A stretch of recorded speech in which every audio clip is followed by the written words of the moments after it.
Merci Madame la Présidente, mes chers collègues, et je vous donne un grand merci d'être encore là aussi nombreux au moment où je présente devant vous cette résolution visant à la création d'une commission d'enquête parlementaire.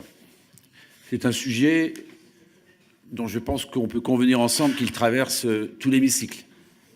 C'est un sujet grave et important qui a été abordé sous les deux précédentes législatures au travers des propositions de loi, au travers d'actions gouvernementales. Et dans l'intitulé que reprenait la présidente, vous avez pu voir que j'ai insisté sur le fait qu'on voulait parler naturellement d'égal accès aux soins sur tout le territoire, ne pas sanctuariser uniquement les territoires ruraux, mais en expliquant bien qu'il y avait une problématique urbaine, et en parlant aussi des efficacités des politiques publiques, parce qu'il y a eu un certain nombre de choses qui ont été faites. Donc le but de ce travail, c'est d'apporter un éclairage au travers de la représentation nationale au gouvernement. Ce n'est pas un problème nouveau. Je rappelle que depuis l'an 2000, il y a eu ce décrochage qui avait été accéléré par un process que certains connaissent, c'était le MICA, qui était une accélération pour certains médecins et un encouragement à partir à la retraite, et que malheureusement, ce phénomène s'est amplifié. Deuxièmement, c'est un phénomène qui fragilise, je dis bien qui fragilise la cohésion nationale.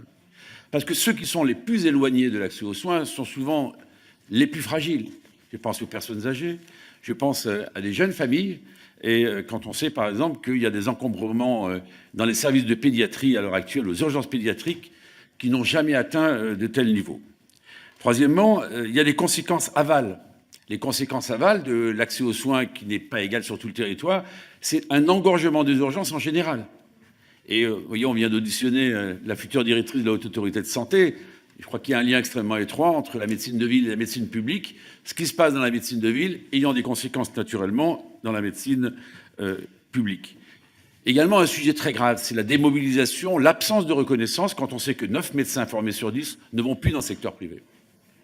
Et qu'il y a malheureusement beaucoup d'hommes et de femmes qui voudraient embrasser ce métier et qui ne le font pas, quand on pense aussi au burn-out de ceux qui restent encore dans le domaine de la médecine privée et dans les conditions d'exercice qui sont devenues extrêmement difficiles.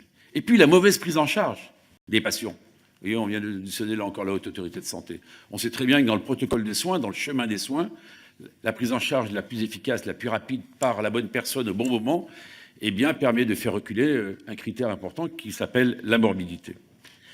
Alors, pour autant, n'entendez pas dans mes propos, et je pense que là-dessus nous avons une vision totalement commune, partagée, que beaucoup de choses ont été faites. Le numerus clausus a été touché. Pas dire qu'il est resté bouclé depuis 2000, c'est pas vrai, il a bien souvent doublé. N'oublions pas non plus qu'il y a eu des incitations financières à l'installation qui viennent de l'État au travers des organismes de sécurité sociale, qui viennent de travers des collectivités territoriales. Il y a également les maisons de santé au public. Il y a eu les contrats d'engagement de service public. Bref, il y a eu des zones franches. Il y a eu beaucoup de choses qui ont été faites. Mais malheureusement, quand vous regardez le phénomène, il s'amplifie et surtout, mes chers collègues, les perspectives à court et à moyen terme sont particulièrement difficiles.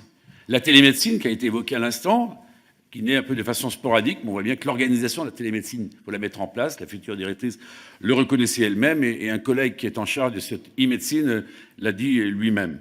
Donc cette situation s'aggrave et elle est, et j'insiste là-dessus, c'est pas le combat des ruraux contre les urbains. Dans le Paris 20e arrondissement, il y a la même difficulté qu'il y a en Lozère ou en Eure-et-Loir chez moi. Il est vrai que j'ai l'avantage ou le désespoir de vivre dans le département qui est à 85 médecins pour 100 000 habitants. Je pense que ça appelle à la réflexion. Alors, mes chers collègues, on a à se prononcer sur le fait de savoir, vous le disiez très bien, Madame la Présidente, est-ce que oui ou non elle est recevable? C'est au titre, évidemment, du droit de tirage de ce groupe parlementaire, pour lequel on avait d'ailleurs déposé 3 PPL sur la désertification médicale. Deuxièmement, est-ce que oui ou non c'est la première fois qu'il y a une telle commission d'enquête parlementaire? Oui, c'est la première fois. Il y a une PPL de la Nouvelle Gauche, d'ailleurs, qui m'était permis de soutenir le travail qui a été fait par ce groupe il y a quelques semaines. Donc c'est la première fois. Et troisièmement, la garde des Sceaux a répondu, parce que vous savez qu'il y a des incompatibilités entre le fait qu'il y ait une commission d'enquête parlementaire s'il y a, comme vous le savez, des instructions judiciaires en cours sur un certain nombre de choses. Et là, la garde des Sceaux a répondu que cette proposition de résolution permettant la création d'une commission d'enquête n'intervenait pas dans ce champ. Voilà en quelques mots ce que je souhaitais vous dire, Madame la Présidente, mes chers collègues, avec un peu d'émotion, parce que cette commission d'enquête n'est pas pour pointer tel ou tel, elle est là pour faire des propositions utiles pour les dirigeants que nous sommes, et en particulier le gouvernement. Merci, Monsieur Vigier. Monsieur